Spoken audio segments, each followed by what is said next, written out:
Hey, what's up? Hey, how's it going? My name's I'm Jack, and I'm having a quarter-life crisis right now, so I got nothing better to do with my time than have you cyberbully me online. Well, before we go any further, I want to say that I'm filming this on my phone right now, so if the lighting looks shit or the quality looks shit, that's why.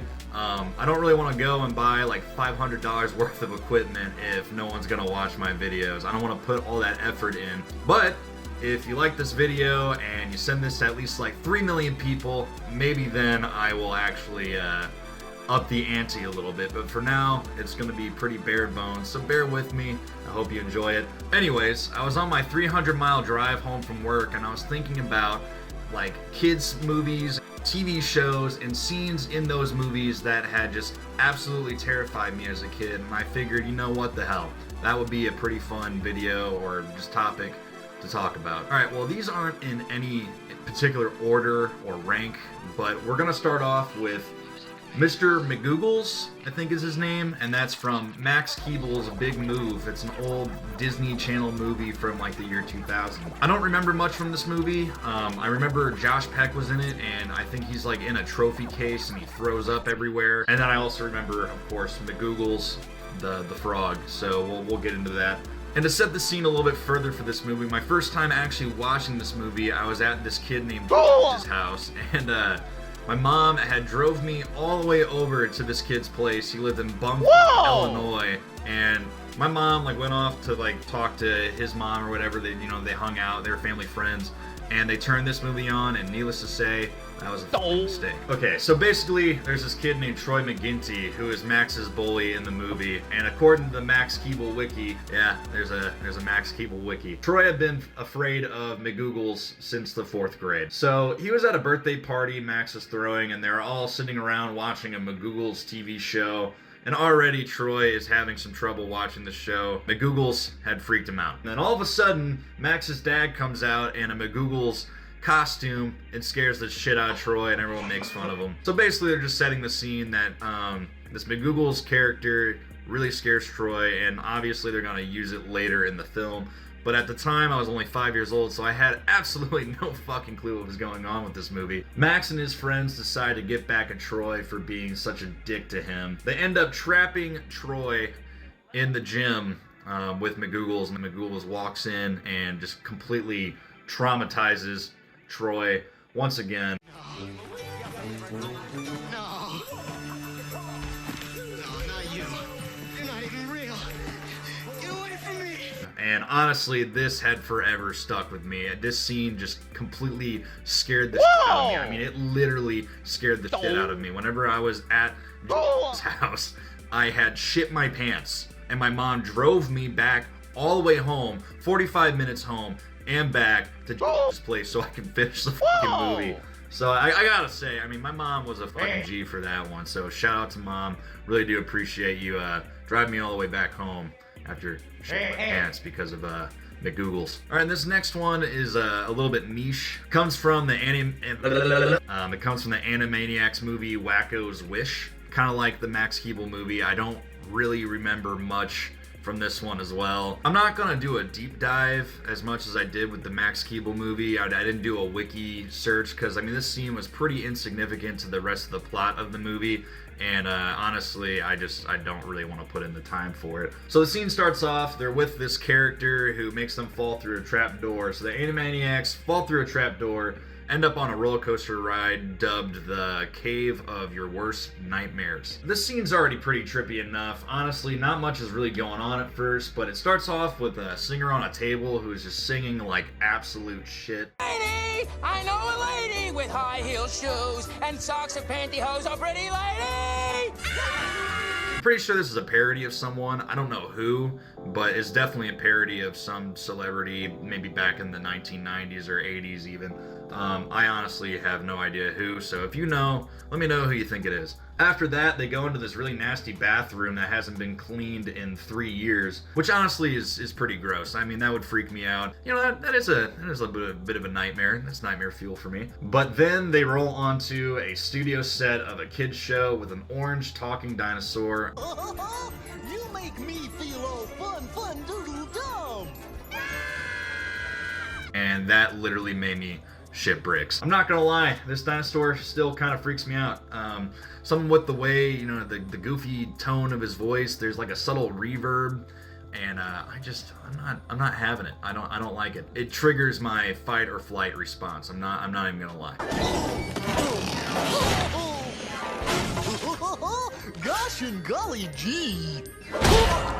Moving on, going to school in the early 2000s was honestly an experience that I wish I could relive, and I wish that the kids of this generation could experience, because there was nothing that beat whenever the teacher would bring out that like fucking big old tube TV. They just roll it off into the room, and you know you're in for a treat whenever the teacher brought the TV in. Back whenever I was a kid, during Halloween, they rolled it out into the library, and we all sat down and watched Goosebumps. And honestly, I can talk about Goosebumps for fucking hours, so if that's something you might be interested in, smash that fucking like button, send this to 4 million people, and maybe I'll make a video about it in the future.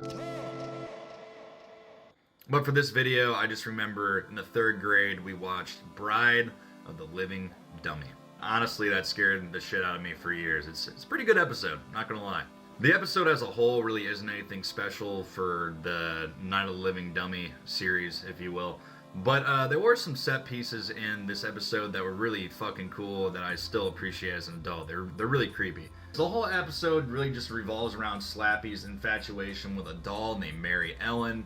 The protagonist, Jillian, ends up getting Slappy as a gift from the ventriloquist, now allowing Slappy to finally unite with his newfound love of Mary Ellen. And throughout the episode too, Jillian's little sister Katie kind of teases that Mary Ellen is real the entire time, and that's kind of like the big twist of the episode. Another big twist in the story is Slappy actually doesn't want to get married to Mary Ellen. He wants to get married to Katie for some reason. So Slappy and Mary Ellen end up fighting, and they both fall into a saw and get shredded to bits. And suddenly their ghosts start flying around the basement. They're laughing, and it's just really fucking creepy, and then they disappear.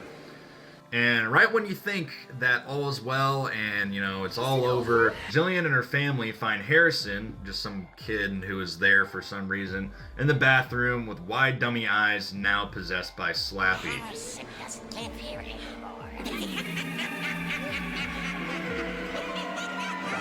And by the end of this episode, I genuinely thought that all dummies and dolls were real, and if I pissed them off, that they would possess me and I would have the same fate as Harrison over there. And quick side note on this story, I remember when we were all watching this episode in the library, this girl had threw up at the very end of the episode, and I just remember being escorted out of the library and just seemed like the vomit like mixing in with the carpet, and just the Goosebumps end credits going while the vomit's sitting there. Lastly, there's Courage the Cowardly Dog, and I think I speak for everyone who grew up in the year 2000s that we probably had some sort of negative experience with this show. I mean, this show was constantly pushing the limits of what was appropriate for kids television, so I just want to give a big shout out to John Dilworth for honestly just traumatizing us all. I mean, kudos to you, man. I really do appreciate you molding my childhood, and that comes from absolute sincerity. Anyways, I think a lot of people had an experience with this episode, and the episode I'm going to be talking about is Courage in the Big Stinking City. In this episode, Muriel wins a sitar contest and ends up in New York City. Courage then gets threatened by someone in a mouse hole to go get a package for them, or else they would hurt Muriel. So Courage ends up going to this condemned apartment building where monsters await him behind every door. And the last thing that greets him is a young woman playing the violin. So this whole scene just creates a false sense of security until this happens.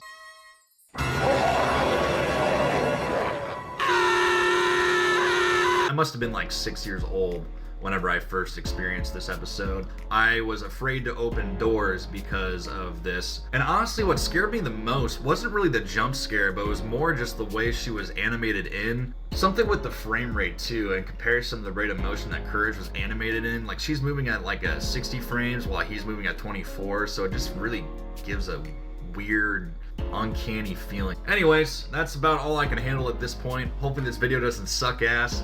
Thank you for sticking around and watching. I really do appreciate this. Go ahead and send this to about 5 million people. Smash that fucking like button and maybe subscribe if you haven't already. Really do appreciate it. Thanks for sticking around.